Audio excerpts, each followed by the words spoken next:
Inhloso yokuba lapha ukuthi sizosizana nabafuyi kakhulukazi abalahlekelwe imfuyo yabo eindaweni ezahlukahlukene zaKwaZulu-Natal konke ama-district.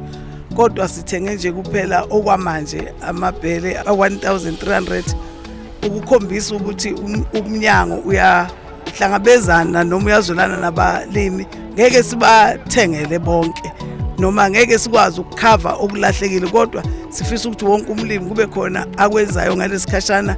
Sisalinde ukuthi mhlawumbe ungqongqoshe kazwelonke angadeclare inhlekelele, i-disaster kwi-province.